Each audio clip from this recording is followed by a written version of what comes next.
What's up mga kaparkoy? Nagbalik ng inyong lingkod, nagkurog-kurog.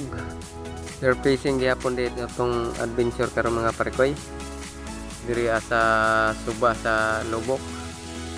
Nag-alarm ko aning alas 2:30 mga kaparkoy, pero kakapoy siguro mga kaparkoy ba. Wa jugo ka mata nga parkoy. Pinita sa atong mga parkoy. Ay Suba mga kapatid. Karon ra day po ding balik ug tin-aw ning Suba nga parkoy kay tungod bagyo kay gawan-uwan og taman sa bukid ba.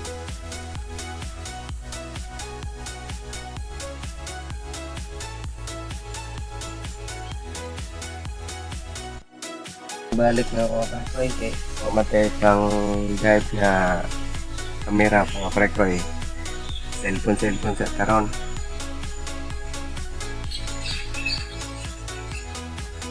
Ano ba? Check. Okay, kasi kung bibilik yung parkoy.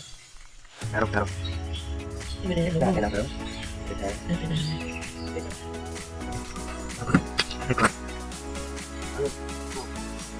Okay. Diri ang mga parkoy nagpailunan ako sa akong gamit. Kang tugnawa ra ba yung mga parkoy? Kung kining kadlawon ta mo sa mga parkoy, tugnaw jud kada. Alas 4 na day ni parkoy sa kadlawon, mo nang dali-dali na ako kay basin ng mata ng mga isda. Ora dito mga parkoy. Tara, let's go mga kaparkoy. Warm up sa day ko mga parkoy kay murag dugay-dugay na punta. Gawa ka panaw mga parkoy. Tungod sa bagyo. Pating dagat, di na maduol na kining Suba. Lubog ko kadyo. Arara pati kadong tugnawan ng kadlawon ta mo gikan mga kaparkoy.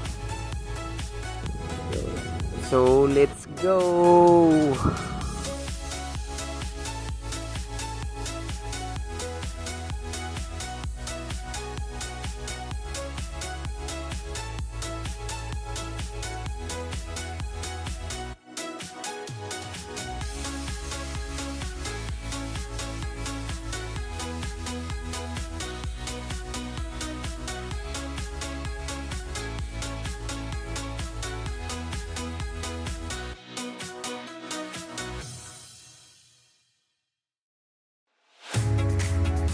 Diri mga parkoy pahawas ako kay daliar ka dyan yung buntag parkoy hayag naman dadyon unang dali-dali tugog wag kay murag wala dyan makitaan kaya may rami limango mga parkoy kuha good size na noon pod sakto na pang sudan mahaw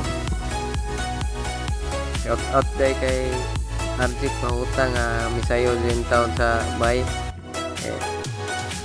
ako pong yatagan o kanang alimango para mapanood po buntag at pong i-share atong blessing mga kaparkoy. Ada jamay. Mango ra.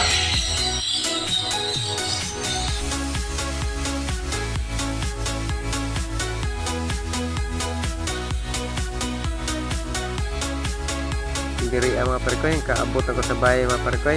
Maora dyan niya akong kuha. Ako naman nga more 30 minutes naman sigurong saum dali ra kadto ni hayag. Thank you Lord sa biyaya. Sunod lang po siguro kung makakuha ta mga kaparkoy, makashare ta sa mga kauban. Thank you for watching mga kaparkoy.